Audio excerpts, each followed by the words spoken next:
বিসমিল্লাহির রহমানির রহিম। চট্টগ্রাম বিজ্ঞান কলেজের প্রথম বর্ষের শিক্ষার্থীদের নিয়মিত অনলাইন ক্লাসের স্বাগতম। আজকে আমরা এই যে গতিবিদ্যার লেকচার 4 নিয়ে আলোচনা করব। তবে এই চ্যাপ্টারটাকে আমরা দুটি ভাগে ভাগ করেছিলাম, প্রথম অংশ, দ্বিতীয় অংশ। প্রথম অংশ আজকে পর্যন্ত যা পড়াচ্ছি আমরা, সেগুলো সম্পর্কে আমাদের পূর্বে একটা ধারণা ছিল। নতুন অংশটা, যেটা পার্ট 2 হিসেবে আমরা পড়াবো, সেটা সম্পর্কে ধারণাটা আমাদের পূর্বে ছিল না। তবে আমরা যা এখন নতুন শিখেছি এগুলোকে প্রয়োগ করব নতুন কিছু জিনিসের উপরে। তবে খুব বিষয়গুলো খুব মজার। তো আমরা এই জিনিসগুলো আরেকটু ব্যাখ্যা করে পড়াবো, যেহেতু এই জিনিসগুলো আমাদের নতুন, বা পুরাতন, সেই জিনিসগুলো আমরা একটু কম ব্যাখ্যায় গিয়েছি। আজকে আমরা একটু দেখবো গতির সমীকরণ সমূহ। এই গতির সমীকরণ সমূহ তোমরা আগেও দেখেছো, ক্লাস 10 দেখেছো, এবং পড়ন্ত বছর সূত্র সমূহ এই জিনিসগুলো তোমরা পূর্বে দেখেছো। সুতরাং আমরা এই জিনিসগুলোর উপর একটু গুরুত্ব কম, মানে কম ব্যাখ্যা করেছি, গুরুত্ব কম না, ব্যাখ্যাটা করেছি কম। তাহলে গতির মূলত 5টা সমীকরণ রয়েছে। যে গতির সমীকরণ বা সমত্বরণ গতির সমত্বরণ। তাহলে প্রথম সমীকরণটা হচ্ছে কি, শেষ বেগ, ত্বরণ ও গতিকালের সম্পর্ক, V equal to v not plus এটি। আমাদের এগুলোর ব্যাখ্যা বা বর্ণনা আছে, তোমাদের যখন কলেজ আমরা দেখি, যদি সামনাসামনি আমরা ক্লাসগুলো করি, সেই ক্ষেত্রে আমরা হয়তোবা এগুলো ব্যাখ্যা আরো পড়াবো। এই মুহূর্তে আমাদের ব্যাখ্যাগুলো যেহেতু নতুন, আমাদের যে ক্রিয়েটিভ সিস্টেম, সেখানে আমাদের ব্যাখ্যাগুলো আসে না, সেজন্য আমরা এগুলো আহ, কম বিস্তারিত বর্ণনা করি। আমাদের এই ক্লাসটা অনলাইনে দেওয়া আছে, পুরো চ্যাপ্টারটা। এই যে এখানে দেখতেছো bigyankcollege.edu.bd, এখানে গেলে তোমরা পাবা। তাহলে আমাদের সমীকরণগুলো আমাদেরকে আগে যদি নিতে হবে, তাহলে প্রথম সমীকরণ হচ্ছে কি, v equal to v not plus at. আমরা এটা আগে পড়েছিলাম, v equal to u plus at, class 10-এ। আমরা ওই ইউ এর পরিবর্তে ভি নট দেওয়া হয়েছে। অনেকে বলে যে আমরা ইউ দিয়ে করব, কোনো সমস্যা নেই, ইউ দিয়ে করো। কিন্তু আমরা যেহেতু আস্তে আস্তে একটু বড় হচ্ছি, তাহলে বড় গুলো সিম্বলের সাথে আমাদেরকে আস্তে আস্তে ম্যাচ হতে হবে। যেমন ভিটা হচ্ছে বেগ, আর ভি নটটা হচ্ছে বেগ। একটা হচ্ছে আদি বেগ, একটা হচ্ছে শেষ বেগ। ভি নট হবে আদি বেগ, আর ভি হবে শেষ বেগ। এটা হবে ত্বরণ, আর টিটা হচ্ছে কি, সময়। ঠিক আছে? তাহলে এই একটা সমীকরণ গেল, প্রথম সমীকরণ গেল। এটা কিভাবে নির্ণয় করতে হয় এভাবে আসে, আমরা এগুলো বিস্তারিত আপাতত বলার দরকার নেই। দ্বিতীয় সমীকরণে আসি। এখানে আছে অবস্থান বা সরণ, শেষ বেগ ও গতিকাল, এগুলোর মধ্যে সম্পর্ক। তাহলে আমরা দেখি x equal to x naught plus v not plus v divide by 2 into t, অথবা এটাকে আমরা বলতে পারি s equal to v not plus v divide by 2 into t. এখানে এসটা হচ্ছে সরণ, বি নট হচ্ছে কি আদি বেগ, ভিটা হচ্ছে কি শেষ বেগ ডিভাইড বাই 2 ইন্টু টি। ঠিক আছে? এটা হচ্ছে দ্বিতীয় সমীকরণ। তাহলে আমাদের তৃতীয় সমীকরণ, তৃতীয় সমীকরণ হলো অবস্থান বা সরণ, ত্বরণ ও গতিকালের সম্পর্ক। তাহলে আমরা এটা নির্ণয় করতে পারি x equal to x naught plus v not T plus half এটি স্কোয়ার। এটা আমরা এভাবে লিখতে পারি s equal to v not T plus half এটি স্কোয়ার। তোমরা এটা পড়েছিলাম S equal to U T plus half এটি স্কোয়ার, ভি নট এর পরিবর্তে ইউ পড়েছিলে। এখানে এসটা হচ্ছে সরণ, ভি নট আদিবেগ, টিটা হচ্ছে সময়, এটা হচ্ছে ত্বরণ, টিটা হচ্ছে কি সময়। আমরা এভাবে লিখতে পারি x equal to x naught plus v not T plus half এটি স্কোয়ার। এখানে এই এক্স নটটা যদি বাম পাশে নিয়ে আসা হয়, তাহলে এক্স মাইনাস এক্স নট হবে। যেহেতু এটার আগে প্লাস আছে, বাম পাশে নিয়ে গেলে মাইনাস হয়ে যাবে। তাহলে এক্স হচ্ছে কি শেষ অবস্থান, এক্স নটটা হচ্ছে আদি অবস্থান। তাহলে অবস্থানের পরিবর্তন, তাহলে এক্স মাইনাস এক্স নটটা হচ্ছে কি অবস্থানের পরিবর্তন। এক্স মাইনাস এক্স নটটাকে আমরা এস দ্বারা ডিফাইন করেছি। ঠিক আছে? এক্স নটটা বাম পাশে নিয়ে আসলে এক্স মাইনাস এক্স নট, এটি পুরোটাকে এস লিখতে পারবো, তারপর ভি নট টি প্লাস হাফ এটি স্কোয়ার। এটা হচ্ছে তৃতীয় সমীকরণ। তাহলে আমাদের চতুর্থ সমীকরণ, অবস্থান বা সরণ, ত্বরণ ও শেষ বেগের মধ্যে সম্পর্ক। যথারীতি একই আসি, এটা তোমরা v square equal to v not square plus 2a x minus x not অবস্থানের পরিবর্তন, আমরা এক্স মাইনাস এক্স নটটাকে এস লিখতে পারি, এই যে এস, তাহলে b square equal to b not square plus 2as। এই যে এই সমীকরণ চারটা আমাদের লাগবে, এগুলো হচ্ছে গতির সমীকরণ, যে গতির সমীকরণ আমাদের জন্য খুব প্রয়োজন। বিভিন্ন জায়গায় আমাদের এগুলো অ্যাপ্লাই করতে হবে, এগুলো অ্যাপ্লাই করে আমরা কিন্তু পার্ট 2 এর প্রায় সবগুলো সমস্যা সমাধান করব। তাহলে আমরা এই চারটা সমীকরণ খাতায় লিখে ফেলবো, এবং কোনটা দিয়ে কি প্রকাশ করা আমরা তো বললাম, এগুলো শুনে শুনে লিখে ফেলতে হবে, খাতায় নোট করে ফেলতে হবে। আচ্ছা, এরপরে আসি পড়ন্ত বস্তু।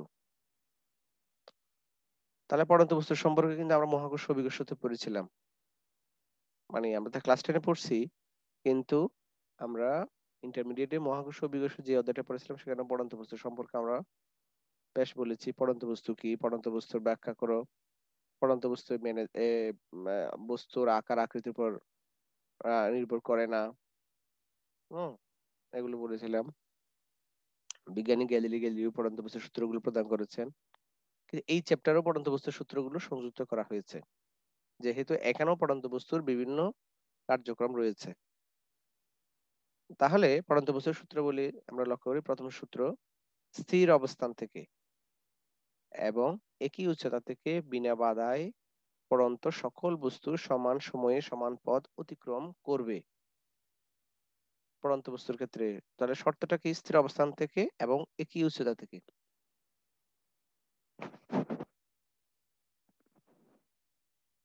বিনা বাধায়, এই তিনটে শব্দ এখানে আছে, স্থির অবস্থান থেকে এবং একই উচ্চতা থেকে বিনা বাধায় পড়ন্ত সকল বস্তু সমান সময়ে সমান পথ অতিক্রম করবে।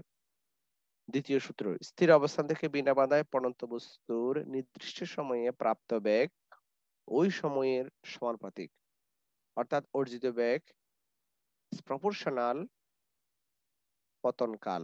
পতনকালটাকে আমরা টি দ্বারা ডিফাইন করি, অর্জিত বেগকে আমরা ভি দ্বারা ডিফাইন করি, তাহলে বি ইজ প্রপোর্শনাল বি সমানুপাতিক টি।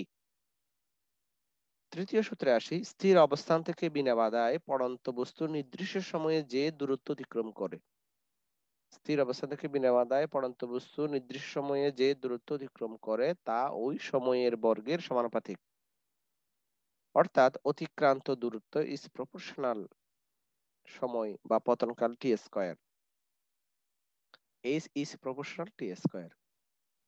তাহলে এই সূত্র তিনটা আমাদেরকে জানতে হবে। যেহেতু আমাদের দুটি অধ্যায়ের মধ্যে পড়ন্ত বস্তুর সূত্রগুলো রয়েছে, তাহলে আমাদের পরীক্ষার যে কোনো একটা জায়গা থেকে পড়ন্ত বস্তু সম্পর্কে প্রশ্ন আসতে পারে, আসার সম্ভাবনা সবচেয়ে বেশি। এবার আসে বিভিন্ন শর্তের জন্য বস্তুর গতির সমীকরণগুলো কিরকম হতে পারে। টাইপ 1, উপর থেকে নিচে মুক্ত বা পড়ন্ত বস্তুর ক্ষেত্রে যখন উপর থেকে নিচের দিকে পড়ে তখন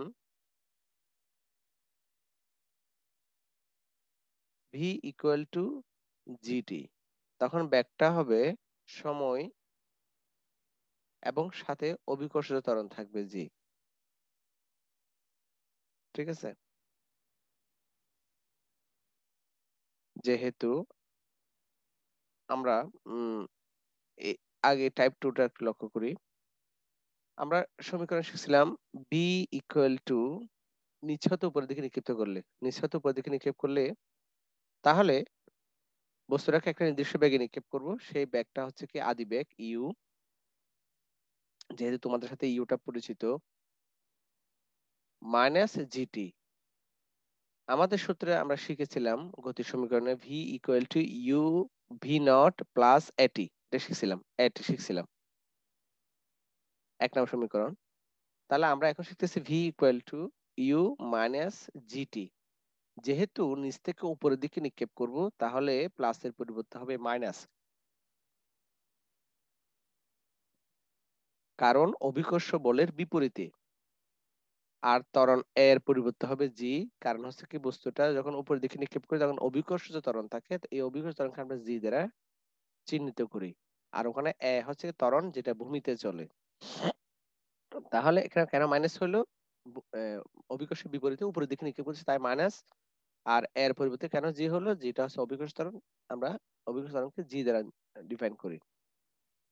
একইভাবে এই যে s equal to u t plus half at স্কোয়ারের পরিবর্তে s এর পরিবর্তে যেহেতু উপরের দিকে হাইট h হবে ইউটি, যেহেতু উপরের দিকে নিক্ষেপ করছি তাই মাইনাস হাফ জিটি স্কোয়ার।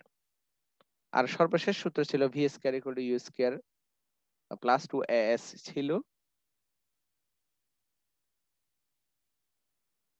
এখন এটা হবে v square equal to u square minus 2 এর পরিবর্তে হবে জি, এস এর পরিবর্তে হবে এইচ, এভাবে চলবে।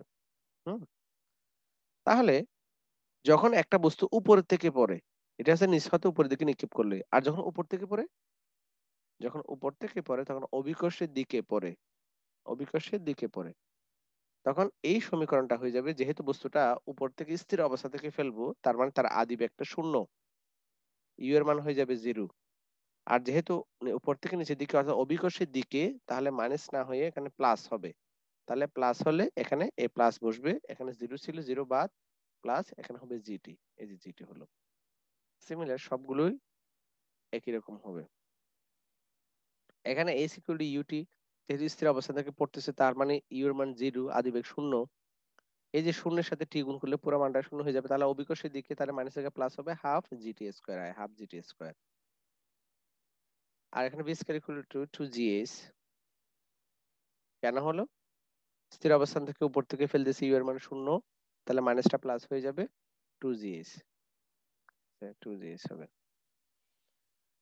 সর্বোচ্চ উচ্চতার ক্ষেত্রে, সর্বোচ্চ উচ্চতার উঠতে সময় লাগবে কত, উচ্চতা থেকে নামতে কত, বিচরণকাল কি, সর্বোচ্চ উচ্চতা, এই যে এই বিষয়গুলো আমরা পার্ট 2 থেকে শিখব। পার্ট 2 তে এগুলোর বিস্তারিত ব্যাখ্যা সহ রয়েছে, আমরা ওখান থেকে এগুলো কমপ্লিট করতে পারবো এবং সেগুলো এই সম্পর্কে আমরা গাণিতিক সমস্যার সমাধান করব।